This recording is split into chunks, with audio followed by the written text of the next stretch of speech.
لا شریک لہ، جس کا کوئی شریک نہیں، نہ ذات میں نہ صفات میں نہ افعال میں۔ نمبر 2، کسی عالم پر اعتراض نہ کرنا جب تک کہ اس سے بڑے عالم سے جا کے وہ مسئلہ نہ سمجھے۔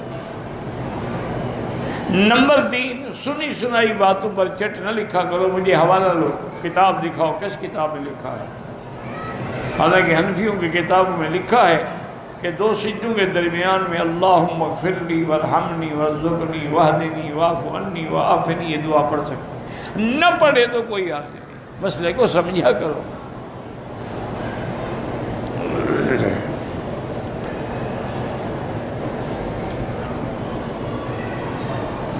میں سعودیہ اقامہ ویزے پر جانے کے لیے کوشش کرتا ہوں، کوئی نہ کوئی رکاوٹ ہو جاتی ہے۔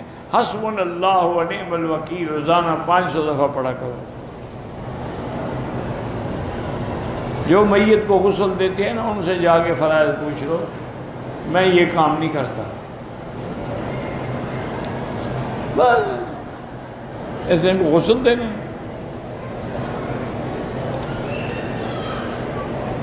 میاں بیوی کو جبراً الگ رکھنے کی کیا سزا ہے؟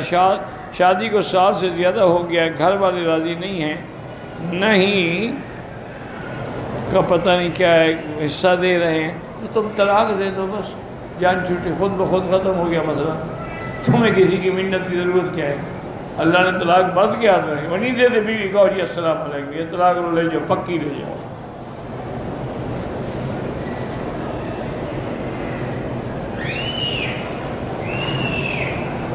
اگر کسی آدمی کو جنابت ہے، غسل نہیں کیا، گھر سے باہر کسی کام کے لیے جانا پڑے، جا سکتا ہے۔ دیکھا نہیں حضرت حنظلہ نے، آپ کو جنابت کی ضرورت تھی لیکن جنگ احد میں جا کے جہاد میں شریک ہو گئے۔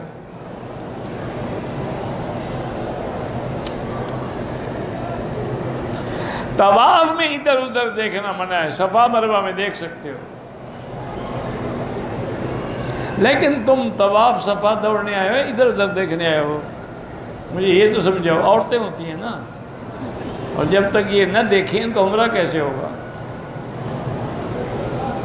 انا للہ و انا الیہ راجعون۔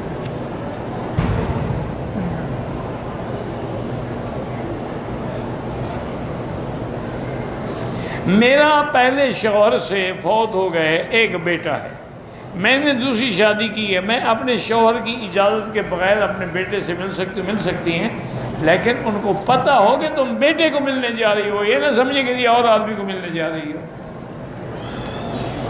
کئی ایسے واقعات ہو گئے، لوگ عورتیں قتل ہو گئے، وہ بھائی کو ملنے جا رہی، بھائی کے ساتھ بیٹھی تھی، انہوں نے کہا یار کے ساتھ بیٹھی، دور سے گولی ماری، جب مر گیا وہ تو اس کا بھائی تھا۔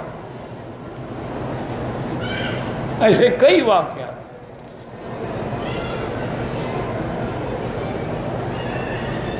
ایک بیٹی نازیہ بیمار، اللہ شفا عطا فرمائے،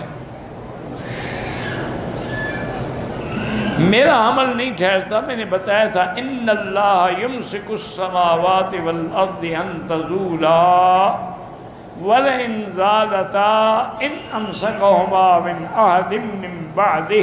یہ آیت لکھ کے اس کو پڑھا بھی کرو اور لکھ کے اپنے پاس بھی رکھو۔ کعبۃ اللہ آنے کی طلب ہے، طلب پر بھی انشاءاللہ ثواب ملے گا۔ کوئی صحیح کام کرتے کرتے گھبراہٹ ہو جاتی ہے، یہ شیطانی اثر ہے، لا حول پڑھا کرو۔ بندوق سے پرندے کا شکار جائز ہے، بالکل جائز ہے، لیکن اگر وہ ذبح نہ ہو، مر جائے تو حلال نہیں ہوگا۔ تیر والا حلال ہو جاتا ہے، بندوق والا نہیں ہوتا، کیونکہ بندوق کا چھرا جا کے اس کو دھکا مارتا ہے، کاٹتا نہیں ہے، وہ دھکے سے اس کا بدن پھٹ جاتا ہے۔ 1/3 سر کا حل کرا لیں، بالکل جائز ہے، لیکن افضل یہی ہے کہ پورے سر پہ اس طرح پھراؤ۔ دوران طواف حتیم کے اندر جاؤ گے طواف نہیں ہوگا۔ میری شادی کو 7 سال ہو گئے، کوئی اولاد نہیں، میرے ٹیسٹ صاف ہے، میرا شوہر ٹیسٹ نہیں کراتا تو ہم کیا کریں؟ نہیں، میں اس کو پکڑ کے لے جاؤں ہسپتال سے؟ بی بی اللہ سے دعا کرو، اس کو پتہ ہوگا نا کہ میں فارغ ہوں، کیا ٹیسٹ کروایا، وہ چوری کرا چکا ہوگا۔ اس کو کہو کہ یا میرے ساتھ چل کے ٹیسٹ کراؤ، نہیں تو مجھے طلاق دو، میری جان چھوڑو۔ اور اگر ٹیسٹ میں تم اولاد کے قابل نہیں ہو تو مجھے کیوں اولاد سے محروم کرتے ہو، مجھے طلاق دو۔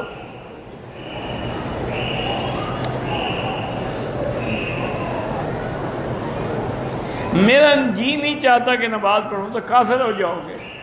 نماز نہ پڑھنے والا تو کافر ہے۔ استغفار پڑھو، توبہ کرو، لا حول پڑھو۔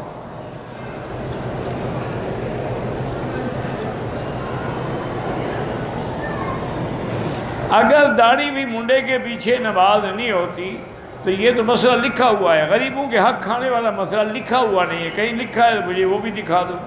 بہرحال جو حق کھاتا ہے وہ بھی حرام ہے۔ دعائے وطر کرنے میں دعائے کروں، جو دعا ہے وہی پڑھتے ہیں، اللہ مغفر لی، اللہ مغفر لی، اللہ مغفر لی۔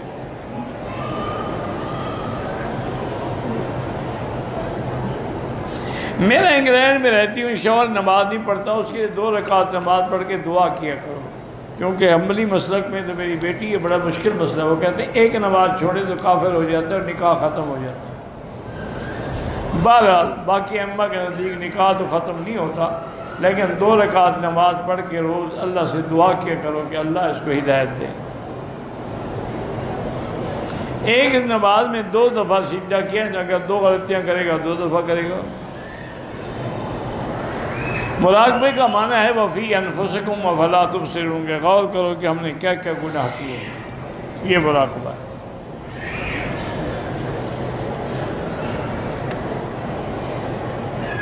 اگر عید الفطر کے بعد مجھے کسی نے عمرے کے لیے بھیجا، حج فرض نہیں ہوتا، وہ رہنے نہیں دیتے تو حج فرض کہاں ہوگا؟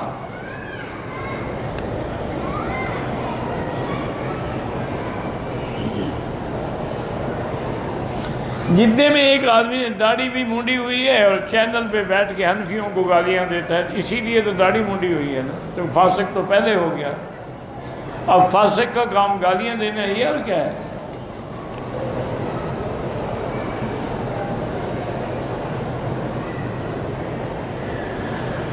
کہتے ہیں جی کہ امام احمد بن حنبل اور امام ترمذی فرماتے ہیں کہ وضو سے پہلے بسم اللہ نہ پڑھو، نہیں ملا۔ میرا بھائی گزارش یہ ہے کہ کیا پڑھنا واجب ہے یا نہیں، مسئلے کو سمجھا کرو۔ جب ایک دوسری حدیث ہے کہ کل شیء لا یبدأ بسم اللہ، ہر نیک کام کو جب بسم اللہ سے شروع نہ کرو تو وہ ٹھیک نہیں ہوتا، ابتر ہوتا ہے، تو وہی حدیث کافی ہے۔